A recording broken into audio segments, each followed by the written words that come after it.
Selamat dan silahkan menikmati masa raya peringatan Hari Raya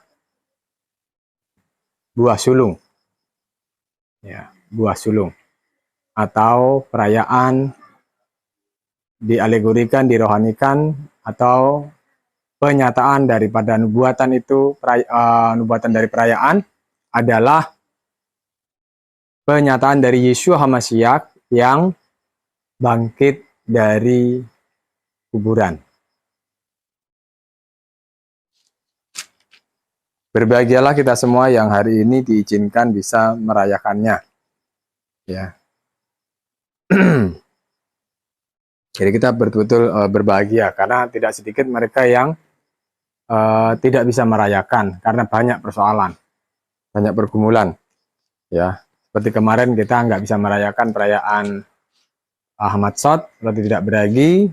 Yang pertama, kita tidak bisa merayakan karena situasi kondisi yang tidak memungkinkan. Tapi hari ini kita diizinkan bisa merayakan perayaan Buah Sulung. Nah, perayaan Buah Sulung, di mana menu-menu yang sering dipersiapkan, bahan-bahan yang dipersiapkan adalah berupa biji-bijian. Nah, biji-bijian itu menjadi tanda atau dijadikan sebagai kiasan, walaupun itu kenyataan ya, bukan kiasan. Benar-benar memang ada biji-bijian. Entah itu padi, entah itu kedelai, entah itu kacang, dan lain sebagainya. Yang disemai seringkali waktu ditanamkan gitu, waktu ditanam di dalam tanah itu berkisar 3 hari dia berkecambah. Cambahnya keluar per 3 hari.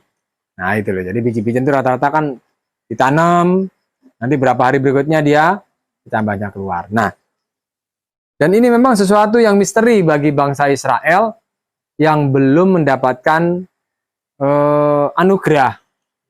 Sampai hari ini masih tidak sedikit orang Israel yang belum tahu kenapa harus ada biji-bijian itu, untuk apa dan bagaimana gitu ya. Tapi bagi Mesianik, mereka mendapatkan pencerahan. Jadi Kristen Yahudi, pengikut Yeshua orang-orang Yahudi, dia mendapatkan pencerahan. Jadi yang dimaksudkan dengan biji-bijian yang ditanam di dalam tanah, akhirnya 3 hari dia berkecambah, ternyata itu dijadikan kiasan di kemudian hari nanti, engkau akan tahu siapa sih yang dimasukkan dengan biji-bijian tadi yang ditanam, setelah itu 3 hari dia berkecambah. Itu siapa yang dimaksudkan? Nah, misteri itu terungkap dengan hadirnya Yeshua HaMashiach. Nah, itu loh.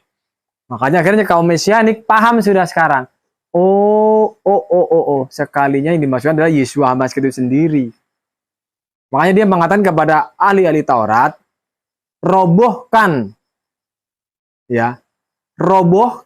Bet Kados ini, hancurkan rumah suci ini, maka dalam 3 hari aku akan membangunnya kembali. Ada nggak ayat itu? Iya kan?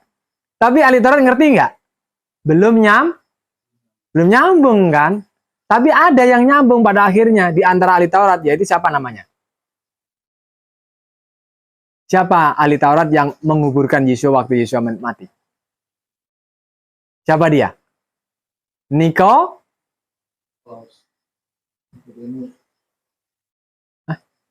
Ada mana Nikolaus? Nikodemus? Mana yang benar itu? Kira-kira? Hah? Oh ya. Nanti dibuka di kitab sucinya ya. Nikolaus. Itu kok di Wahyu ada memang Nikolaus, pengikut Nikolaus. Ada itu memang. Nah, jadi Nikodemus inilah salah satu di antara banyaknya para ahli-ahli Taurat, ahli-ahli kitab, yang akhirnya dibukakan mata rohaninya, jiwa. Sehingga dia jadi ngerti, gitu loh. Maka kalau kita lihat dalam kitab suci, tokoh-tokoh ahli Taurat, ya, yaitu salah satunya Nikodemus. Ini jauh sebelum Paulus. Paulus belum muncul, gitu ya. Tapi Nikodemus sudah muncul, makanya dia waktu malam-malam dia takut ketahuan yang lainnya, gitu. Karena ahli Taurat kebanyakan membenci Yesua, tidak menyukai Yesua. Makanya mereka berusaha untuk hati-hati kalau ketemu Yesua itu jangan sampai ketahuan yang lain. Kalau sampai ketahuan, wah ini bisa berbahaya nanti karena Yesua itu diancam akan dibunuh, akan diini dan segala macam. Yesua dianggap adalah lawan berat bagi para kaum ahli-ahli Taurat, ahli-ahli kitab. Lawan berat itu. Bayangkan Tuhan Yesus nggak perlu buka Taurat, dia sudah tahu ayatnya, pasalnya. Kenapa dia bisa tahu begitu ya? Karena apa dia bisa tahu?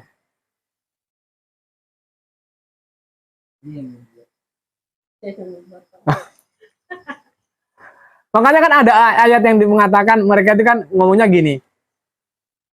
Ah, Yesua itu anak tukang kayu. Kan gitu kan? Ada kan? Berarti kan kiri Ya, ada tukang kayu, ada yang tukang batu. Ya, berarti dia punya bapak angkat itu berarti memang serba bisa. Makanya si penulis ini waktu dia melihat dia mengerjakan bikin mebel, oh anak tukang kayu. Nah, waktu dia melihat si Yusuf mungkin sedang kerja bikin bangunan, konstruksi, oh tukang batu. Kan bisa jadi namanya kan wartawan-wartawannya kan. Gitu loh. Oh, berarti dia antara tukang batu, tukang kayu juga dia. Nah, itu. Jadi ini kesannya bukan orang terpelajar, Yesua ini. Anak orang-orang kerja kuli-kuli bangunan loh. Apa hebatnya gitu loh. Siapa dia ini? Gitu loh. Bahkan sampai ada yang berani mengatakan, loh, kok dia bisa bukan terpelajar, tapi kok bisa tahu Torah? Itu ada yang saya mengatakan seperti itu. Nah, dengan adanya Nikodemus, malam-malam dia berjumpa dengan Yesua, dia mulai belajar. Waktu dia diberitahu tentang bagaimana supaya saya bisa masuk Samayim, masuk kerajaan Elohim. Lalu Tuhan Yesus bilang apa kepada Nikodemus? Oh, kamu harus dilahirkan kembali. Kalau kamu tidak dilahirkan kembali, kamu tidak akan pernah bisa masuk kerajaan Samayim. Lahir kembali itu penting loh, lahir kembali itu. Pernah baca kan? Jadi saya tidak berusaha lagi ayatnya gitu. Lahir kembali. Orang kalau tidak terpelajar mendengar kata-kata ini, memangnya orang sudah tua, rambut sudah ada yang putih, ada dua warna dan segala macam. Masa mau masuk dalam perut ibunya lagi? Wah ya logika ini. Kan gitu kan? Dan Nikodemus itu pandangannya kan itu. Loh, kayak apa itu? Kok kita harus lahir kembali? Lah, makanya Tuhan Yesus menjelaskan siapa yang dilahirkan dari air dan roh. Lahir dari air itu berarti dia masuk ke dalam air. Lahir dari roh berarti dia baptis dalam roh kudus. Jadi hidupnya itu dilingkupi, dipenuhi dengan Ruach HaKodes. Dia harus lahir dari situ. Roh baru gitu loh. Ya suasana baru. Kalau dia tetap pakai yang lama, ya enggak bisa selamat. Gitu loh. Dia misalnya udah baptis nih. Dibaptis pakai air itu. Tapi tetap berperangnya lama. Selamatlah dia. Tetap maling terus. Tetap jahat terus. Enggak bisa positive thinking sama orang misalnya. Terus ngerasani orang. Jahilin orang. Jahatin orang. Enggak pernah berpikir yang positif. masuk samayim enggak kira-kira orang begini? Selama-lamanya begitu, umur sudah bertambah, pengalaman sudah banyak, tidak ada perubahan. Ini hati-hati, Yesua sendiri yang mengatakannya, orang seperti ini sama dengan orang yang tidak lahir kembali. Kita harus lahir kembali. Waktu lahir pertama, jahat, nemen jahatnya, ya kan? Maka setelah terlahir dari air, terlahir dari ruach hakodes, maka ia memiliki perangai, perilaku, karakter, tabiat, sifat yang baru. Makanya harus berani belajar. Kalau AA, kalau BB, gitu ya. AA, BB. Maka ini penting. Saya membuat satu konten yang anunya itu tidak boleh ketahuan. Tapi tahu-tahu di film tuh langsung muncul plek gitu. Nah, akhirnya saya ketipu. Tak kira itu betul. Buah pisang keluar tunasnya. Sekalinya itu dilem-lem. Ya. Wes ngapusi tok. Nah, itu. Ada juga yang lampu gitu juga. Nah, ini loh. Jadi ya mereka bikin konten ya. Mungkin maksud mereka tidak bermaksud berbohong kali mungkin ya. Hah? Iya toh? Hiburan kan? Nah, mungkin hah? Iya, untuk anunya itu ya. Tayangan ya. Tapi yang begitu kan tidak bisa dikasuskan ya. Nggak bisa kan? Karena kan di komennya kan sudah lengkap. Ya kan? Nah, di situ yang satu mengatakan Anda hebat membuat seni anunya ini pinter sampai tidak ketahuan katanya gitu. Nah, tapi saya ini yang pikiran saya mau cari ilmu yang sebenarnya, ketipu lah saya. Aku mikir betul, buah pisang keluar tunasnya. Gitu loh, bagus betul. Lalu ada akarnya. Ternyata itu semua dilem. Ya. Ternyata itu lem-lem. Hah? Tes dulu. Tes. Kalau dia mau kegiatan gitu, betul nggak gitu nah. Tes aja dulu. Kalau itu tidak menghasilkan berarti itu memang unsurnya lain ceritanya juga. Enggak, ternyata di situ memang ada komen yang banyak juga yang lain dari luar negeri gitu loh. Anda pinter memainkan itu, berbuat karyanya itu. Oh. Dia ini luar ini. Mereka belum mempraktekkan. Karena mereka melihat lucu gitu loh, kok buah ini kok ditempel jadi gini gitu loh. Tapi mereka belum ada pencobaan gitu loh. Ya nggak tahu kan ini kan banyak ya, para komennya kan banyak gitu. Iya. Itu. Jadi kita kan belum praktekkan. Ya. Tapi ternyata setelah saya buka semuanya, memang dia banyak ragam. Ada buah apel, ada buah pisang gitu loh. Dan itu memang seni, artinya gitu loh. Ternyata orang ini ternyata memang pinter seni gitu loh. Seni di dalam membuat satu karya-karya seperti itu ternyata. Setelah saya lihat, kan kita bisa lihat kan yang dia punya arsip ya. Nah, itu bisa kita lihat. Ternyata memang dia ahli di seni di bidang itu. Nah, tentu bagi kita semua sebagai orang-orang yang seharusnya lahir kembali, lahir dari air dan dari Roh Kudus, ya kalau bisa, kalau bikin konten ya nggak usah lah kayak gitulah, yang benar-benar aja lah, supaya bisa bermanfaat bagi banyak orang lain. Walaupun mungkin ada istilah karya seni, kalau memang itu karya seni ya kasih judul lah karya seni. Jangan langsung bikin orang penasaran. Nah, ini dia nggak bikin judulnya itu, keterangannya nggak ada. Jadi otomatis penontonnya kebanyakan ketipu gitu loh ya. Karena dia pikir itu serius, dia pikir itu bener. Setelah dilihat dari semua arsipnya, oh memang dia ahli di bidang karya-karya seni. Nah, berbagai jenis buah-buahan semua dibuat kayak seolah-olah orang nggak usah naruh di tanah, apa nggak usah di repot cara nanamnya, cukup buahnya ditaruh gitu aja sudah keluar tunasnya. Nah itu loh. Jadi ini memang hal yang sangat mustahil. Mungkin ilmu pertanian pun juga yang nggak masuk itu di sekolah pertanian. Nggak ada teori sistem seperti itu. Oke, baik. Jadi sesuai dengan suasana sekarang adalah kebangkitan. Ini sebenarnya juga membawa kepada kita semua yang sedang merayakan, tentu kita bukan hanya terfokus pada Yesua yang bangkit dari kematian, walaupun itu sebagai ending utama. Ending utamanya adalah Yesua Hamasak bangkit dari kematian. Tujuannya supaya nggak ada hoak. Kalau Yesua Hamasak tidak bangkit dari kuburan, beneran nih fisik, maka berita kebangkitan itu hoak. Kita semuanya pasti nggak akan percaya. Gitu loh. Jadi ini memang penting. Makanya Yesua melakukan hal-hal yang bersifat lahiriah, jasmani, fisik. Nah, gitu loh. Silakan diuji coba. Ya. Bet kados itu robohkan dulu. Yang dimaksudkan bet kados adalah Yesua itu sendiri. Matikan dia, hancurkan. Nanti 3 hari bangkit. Nah, ini memang bahasanya kayak mungkin, maaf kata, jangan-jangan ini kayak orang bahasa preman kali ya.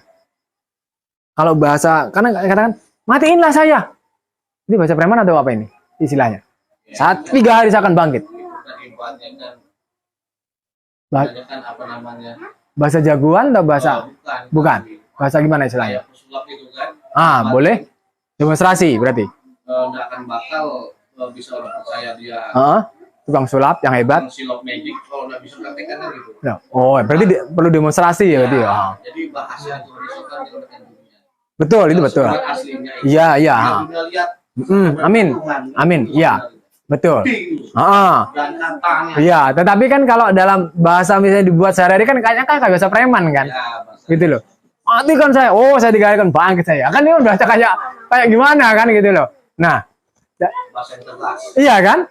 Dan ini ternyata benar Tuhan Yesua benar-benar mati, diakui oleh seluruh dunia, di kalender ditulis setelah 3 hari Yesua bangkit. Cuma yang dilakukan oleh teman-teman kita yang lain ini sangat disayangkan. Yesua diperingati kebangkitannya sekian hari-hari, lebih dari 3 hari. Itu sayangnya kan. Tapi jadi dia ini segala hari dia ada peringatan. Ya menangnya kita adalah mereka mengakui Yesua bangkit. Nah, kurang tepatnya adalah kenapa bangkitnya bukan. Nah, itu loh. Termasuk si kita palsunya ngakuin juga. Lah. Ya, iya. Nah, jadi ini yang harus ini endingnya di situ. Jadi kalau orang dan saya itu sudah menyaksikan, sudah mendengar, sudah membaca kitab suci, Yesua berkata, setelah 3 hari aku akan bangkit. Nah, kita juga akan sama seperti itu. Memang hitungannya bukan 3 hari bangkit.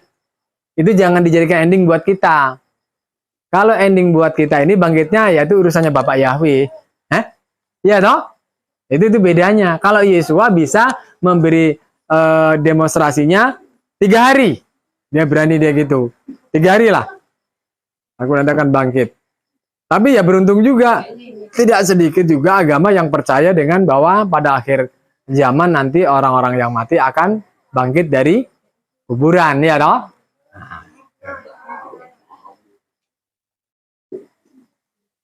Begitu ya. Jadi oleh karena Yesua sudah bangkit dari kematian, kita perhatikan baik-baik. Jadi dia ternyata walaupun tubuhnya tubuh kemuliaan, ya kan? Tubuh kemuliaan yang juga ini harus kita perhatikan betul baik-baik. Ternyata tubuh kemuliaan Samayim, tubuh yang kekal itu masih bisa menerima makanan Betul itu ya? Sudah baca ya? Yesua makan apa itu? Ayam apa? Makan ikan bakar. Loh, keren kan? Ini tubuh kemuliaan loh. Tubuh yang kekal sudah gak akan bisa mati-mati lagi. Ternyata bisa makan ikan bakar. Loh, ini hal yang memang mustahil ini. Kalau di buku mereka, di bukunya mereka yang itu, nggak ada kejadiannya kayak gitu. Gitu loh. Iya kan? Hanya coba kita perhatikan dengan seksama. Tapi Yesua ini sudah memberikan penyataan sampai itu harus ditulis dan sampai terkenal di seluruh jazirah kawasan Timur Tengah itu. Maka jangan kaget jika kawasan Timur Tengah itu banyak pengikut Yesua. Di Suriahnya juga banyak, Lebanon juga banyak, di Arab sendiri juga banyak. Di sekitar Israel itu, loh, orang Palestina sendiri loh, ya pengikut Yesua toh. Banyak kan mereka ini. Nah karena ini kan masa saksinya segitu banyaknya ini bohong? Hah? Masa orang segitu banyaknya itu dibohongin semua? Di Mesir, Lebanon, Suriah. Lah ya, masa itu mereka semua dibohong? Hah? Nggak bisa kan? Nah ya. Berarti kan ini bukan dongeng memang nenek moyang tuh kita dalam. Tapi ini enggak tahu. Itu. Berarti memang Tuhan sebenarnya. Benar, amin. Kalau kita melihat persentase orang yang mengakui itu, kalau kita lihat statistiknya itu, ternyata itu nomor 1 di dunia. Iya toh? Masih udah pada yang nonton itu ya, ada ya. Nah, baru yang lainnya nomor sekian gitu kan. Saya sendiri sampai temen-menung. Saya kok kan padahal sedunia itu belum tentu semua niat langsung di Timur Tengah kan. Pada kejadian saya kan enggak ada yang lah iya loh. Itu kita menguburkan tabiat jahat, tabiat jelek, pikiran jelek itu dikubur di dalam air itu. Istilahnya orang mati dikubur. Itu bau busuk, bau yang menjijikkan. Menentang melawan Bapak Yahweh itu dikubur. Nggak mau dengar-dengar pada firman Bapak Yahweh dikubur. Itu ya, suka cemberut, suka apa itu ya, bersungut-sungut, cemburu yang tidak baik. Misalnya gitu. Suka patah semangat, suka frustasi, kubur. Suka putus asa, kubur. Gitu ya. Semua yang tidak membawa dampak-dampak positif, kubur. Ibaratnya itu, waktu dalam pembaptisan. Yang mendatangkan kebodohan, kemalasan, kubur. Yang suka memberontak melawan, kubur. Waktu pembaptisan itu. Sudah. Tidak boleh muncul lagi. Sudah ditenggelamkan kok dalam air kok. Artinya dikubur. Jangan muncul lagi. Bisa dipahami? Jadi ini, mari kita bersama-sama belajar dengan kiasan tadi, yaitu biji-bijian. Tadinya cuma biji doang, bunder. Tidak ada daunnya, tidak ada batangnya. Toh. Setelah dia ditaruh, dipendem, ditanam dalam tanah. 3 hari dia keluar, berubah menjadi muncul batangnya dan muncul daun. Toh. Nah itu loh. Kan dia mendorong dari bawah ke cambah. Terus tidak mulai kelihatan daunnya. Lalu terbuka. Gitu kan. Sudah berubah. Tadinya bunder cuma hanya biji aja. Atau kayak bijinya padi misalnya kan gitu. Tajam begitu panjang. Tapi setelah dia keluar daunnya berubah. Sudah tidak lagi seperti biji. Udah berubah. Engkau dan saya harus berubah. Jadi kita jangan kalah dengan kepompong. Awalnya tuh menjijikkan, ulat. Wah, ulat ini bikin gatal. Ulat ini aduh. Gitu ya. Pas jadi kepompong lagi lucu. Bergoyang-goyang. Nah, goyang-goyang. Apa ini kepompong ini? Kita semuanya tidak begitu senang melihat kepompong atau melihat ulat itu tidak senang. Tahu-tahu ada terbang warna-warni indah dan bagus banget. Ayo, kira-kira senang enggak? Lihat kupu-kupu itu senang enggak? Ini kupu-kupu yang indah, senang enggak? Senang, ya toh? Pasti senang. Engkau dan aku harus sama seperti itu. Awalnya memang menjijikkan, kubur semua yang menjijikkan itu kubur dalam baptisan. Sekarang aku hidup baru, pikiran baru, pola pikir yang baru. Setuju? Setuju? Setuju? Yes, amin. Yes, amin. Ayo kita berpikir baru. Gitu loh ya. Kalau dulu suka diperintah-perintah, tolong ini, oke, sekarang enggak lagi. Berubah. Gitu ya. Dulu pelit untuk menolong, sekarang enggak perlu lagi sudah ngerti, udah paham apa yang diperbuat. Mari saudara-saudara, Bapak Ibu sekalian ya. Dengan peristiwa ini mengingatkan kau dan saya, mari kita bangkit. Kum mi o ri. Ikutin. Sama-sama. Kum mi o ri. Coba sama-sama. Ya.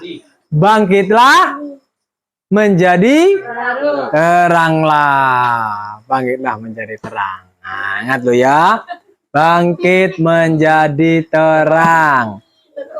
Nah, karena 2 Korintus, mamanya Mbak Tasya ini yang dipikirkan itu kan 2 Korintus tadi, bangkit dan apa? Bangkit dan menjadi hidup baru tadi itu masalahnya. Kalau baru tuh semua Pak, dia mau terang kan, mau bercahaya. Iya, ya boleh. Nah, oke ya. Tuhan Yesus memberkati.